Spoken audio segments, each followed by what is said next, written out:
I've got it right in front of me. Okay. All right. All right. We're live.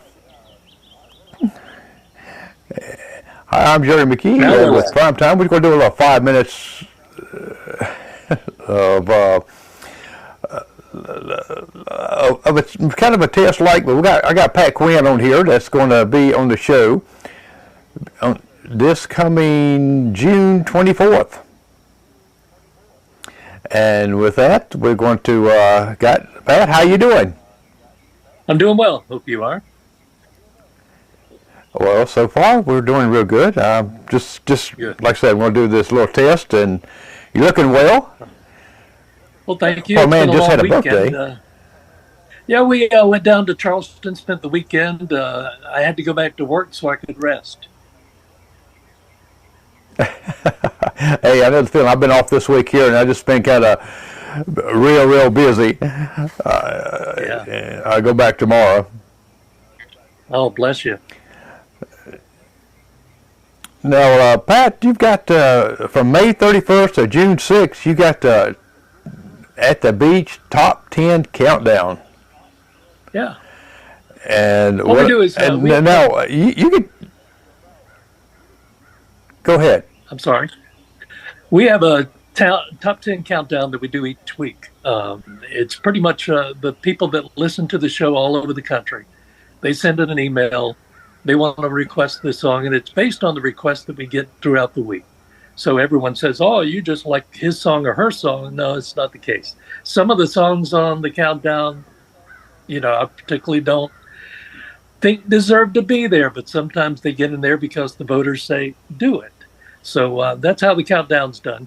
And it's a good collection of Carolina beach music from Too Much Sylvia out of Charlotte, the groups around here in Fayetteville, River Mist at #1 this week.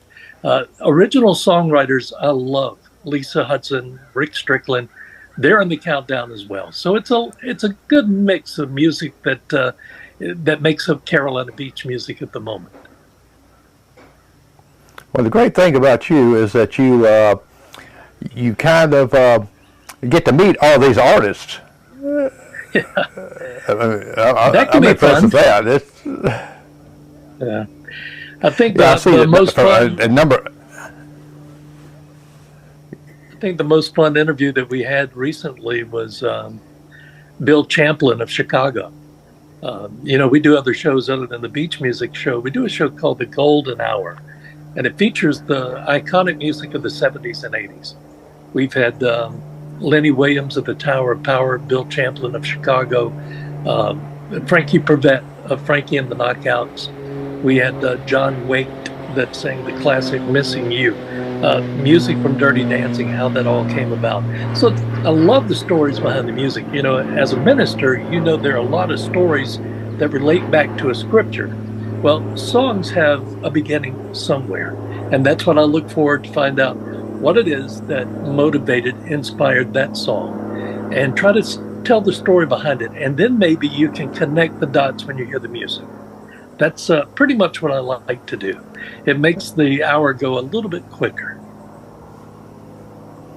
Well, I know that you got these top 10 here. You got like Everything's Changed by River Mist, and which is #1. Sunshine in the Summertime with Deb Browning and Marlissa K. Small. Yeah. Deb And Browning and of Marlisa course, are 50 Nifty two of J.D. the. Cash. Yeah, 50/50 was an old song that was done and it was revived. He re-released it. He had a former #1 that stayed there for about 9 weeks or 12 weeks, I believe, with This Song Will Last Forever. It was the last song that was ever produced by Johnny Barker of the Catalinas before Johnny passed away a few months back. Uh, that one's kind of a special song to JD, and it tells a great story. It's an old classic. I believe Lou Rawls did it. This Song Will Last Forever. It told about the different types of songs that have connection in our life.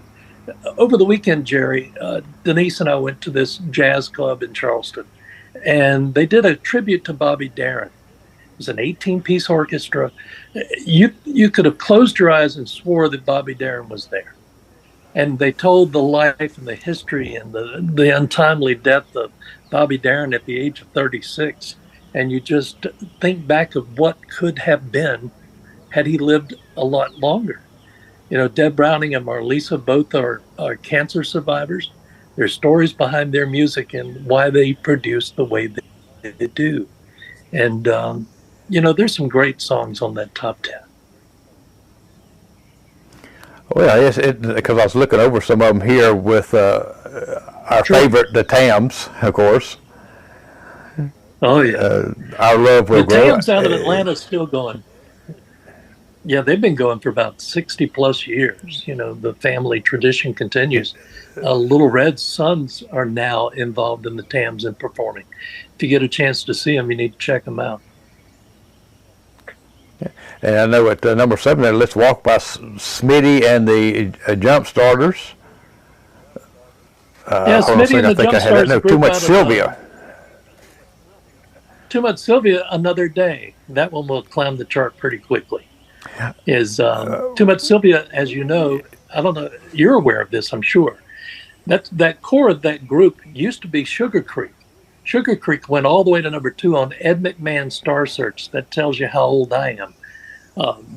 That's how popular they are. They had the name change, and I won't tell you on you know, it's kind of a family show as to why they're called Too Much Sylvia. Wow. Well, I'll tell you, folks, you're going to be able to hear the whole stories and a lot of stories from Pat Gwinn. He's international DJ, just not just at Myrtle Beach or anything. He's around the world. And we're going to get close and personal with him on June 24th. I want you to stand